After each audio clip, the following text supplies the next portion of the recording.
Hey, welcome back to Rob's Garage Woodworking. Today I'm going to show you some tips on how to install hardwood flooring. We've got our hardwood here. I've got I think about 800 square feet of hardwood. So you have to order 15% more than you need because you're going to have offcuts at the end. You're going to have little cuts on the sides for your walls, little trim pieces that you're going to have to cut, and you're going to make mistakes. So get 15% extra, okay? And then you'll have a little bit extra left over at the end, hopefully, that you can keep just in case you need to replace a board or something later on. Okay, so I left this to acclimatize for about a month or so in my house. I left everything in the wrapping all stacked up like this because if you take the wood out, it tends to warp a bit. And if you look at all the complaints that people have with this stuff, they complain that it warps, okay? And you can read it all on the big box website. Oh, I couldn't use any of the wood, it was all warped. Well, leave it in the package, okay? And then install it right from the package. Don't let it sit around forever because it does warp. And you can see it, like even here, this wood here, that's not straight anymore. That's only been out overnight. So it's harder to install. The longer the pieces, the harder it is. So I keep them all stacked up, keep weight on them, keep them from warping.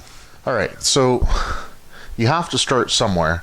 And for me, my starting point was here on my step. Now, I could have run from the other end and brought it up to here and cut this last piece of wood. That would have been fine, you can do that. But I wanted to keep all the pieces solid because this is sort of like a focal point. So you have to look into your room like which is the focal point. Another thing that I learned that I didn't know, so I was planning on running the boards this way, is that it's supposed to be, the boards are supposed to be across the floor joists. So the floor joists are running this way in my house, not across. So I have to run the wood across because there's floor joists here and here that are running the length of the house, right? So something else to think about. There's apparently a proper way. Who knew? Alright, so I started here. Make sure everything is square, as square as possible, so that everything works out properly. Because if it's not square, if you don't have your first piece square, if it's on an angle, then all your floor is going to be on an angle and it's going to look dumb. So do your best to make sure you're 100% square and your floors will look really good. So your seams here, you see how there's a light spot, and I sanded them with the belt sander. So whenever there's a joint, hammer all the nails down and sand those seams so they're flush, because a lot of times the seams will have a high spot. All right. Another thing you're going to want to do is along where your floor joists run, add screws, okay? And that'll keep your floor from squeaking if it doesn't have screws, if it only has nails. And remember, after you hammer all the nails down, put the screws in, sand this flush, because there'll be a hump quite often where the two boards meet. Okay, so sand that. And I used a belt sander with like 50 grit sandpaper. So you are going to need a bunch of tools for this. And a bunch, really. You can't skimp on this stuff if you want good results. You are going to want to have a table saw, a miter saw. Like, you can do it with just a skill saw if you want, but it's much easier if you have a table saw and a miter saw and a jigsaw for cutting around certain areas. You'll need a jigsaw. Need either an 18 gauge or a 16 gauge brad nailer, finishing nailer. You will need a compressor. You're also going to need a flooring nailer or stapler. Now, people will say, well, you can rent all that stuff. Well, you can, but I got this on sale for 120 bucks. I got this on sale for 30 bucks. I got this on sale for 70 bucks. I got a cheap miter saw that I'm using for the flooring, and that was 100 bucks. And my table saw was, well, it was like $500 or $600. It was expensive, but you know, that's a big table saw. You can get one for 100 bucks. And all this stuff you can get used, okay?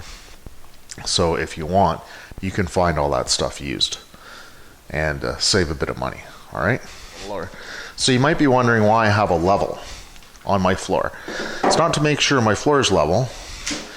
It's to be used as a straight edge. So I have my flooring here. I have my joint. I want to make sure that this is perfectly straight with the rest of the floor, or else you'll have open gaps in the ends and it'll look really stupid and you won't be able to get the rest of your flooring in. You'll have to tear it all out. So make sure everything is perfectly straight, okay? It's very important. Now, these outside pieces, they get nailed down with your brad nailer.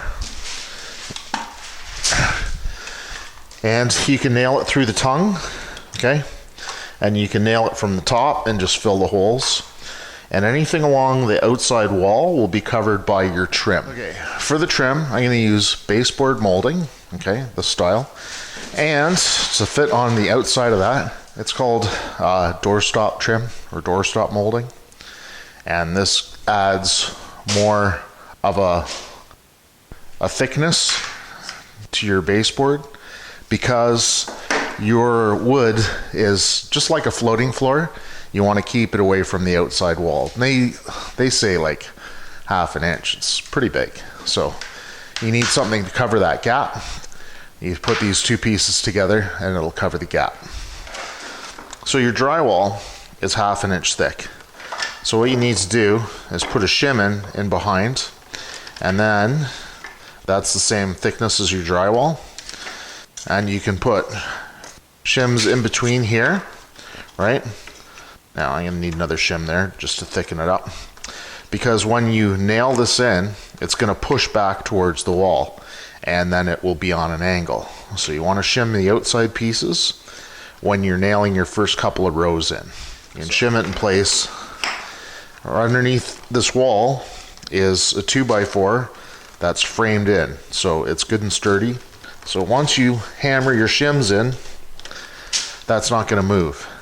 It's not going to go backwards. So it's important to shim them in place so that that doesn't move and you have straight lines.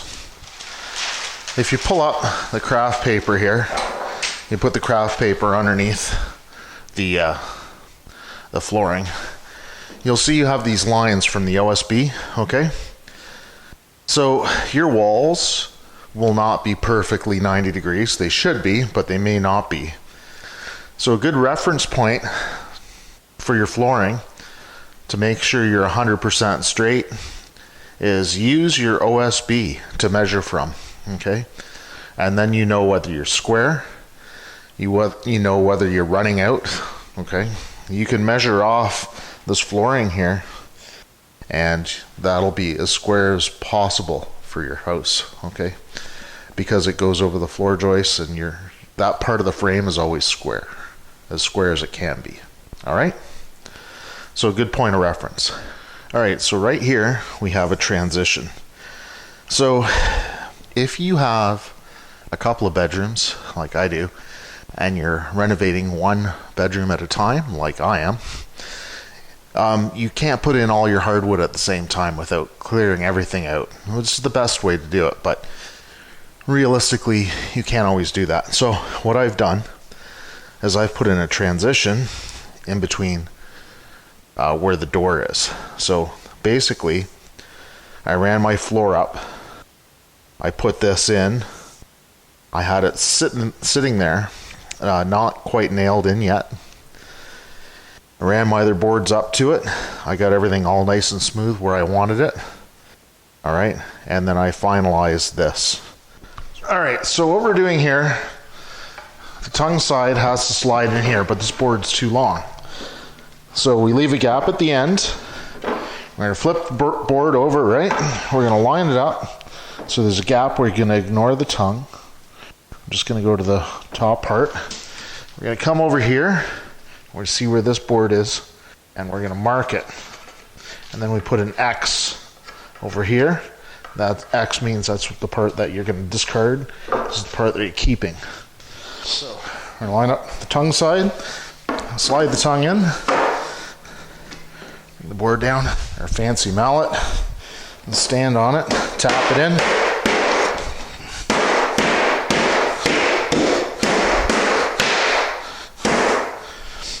Okay, And we're going to start near the end, and we're going to staple it.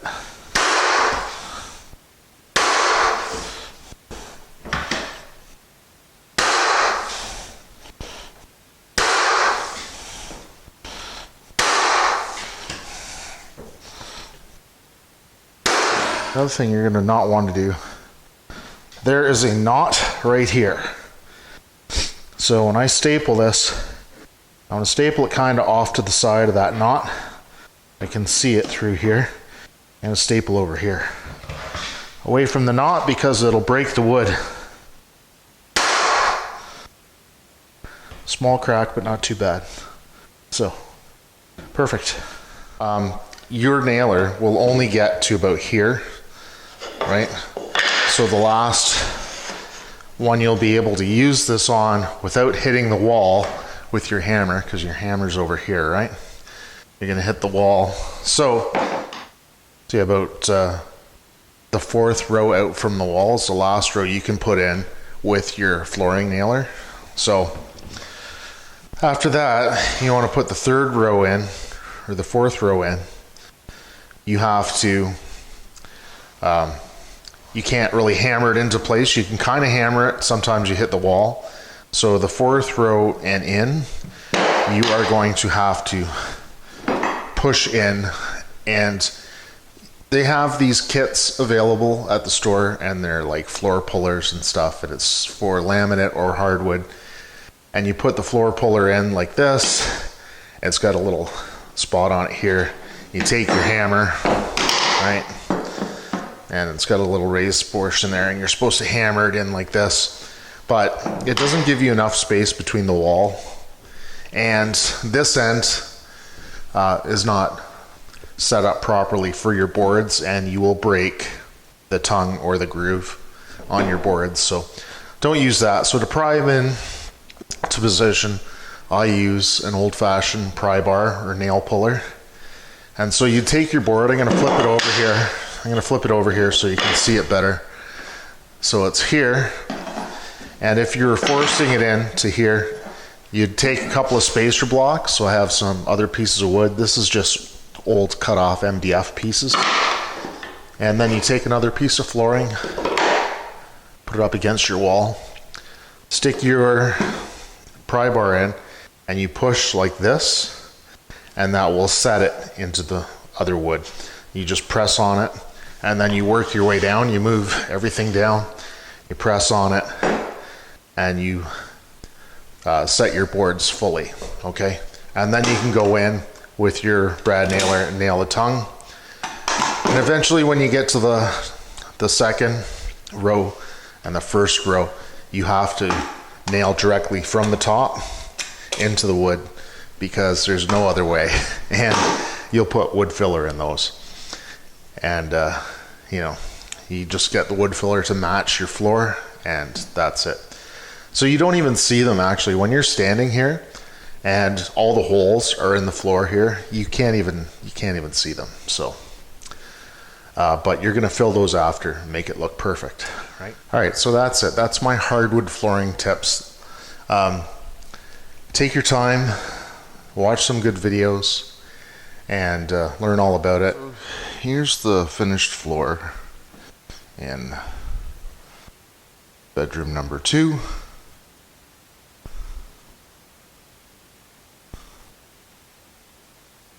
This is what it looks like.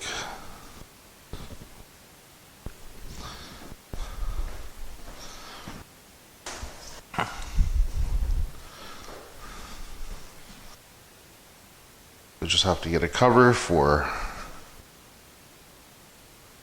the heating duct, and then we should be good. Some curtains. The rest of the room is finished. Got the accent wall, round molding, all the trim is on. Lights up, trim around the light. And the California knockdown ceiling.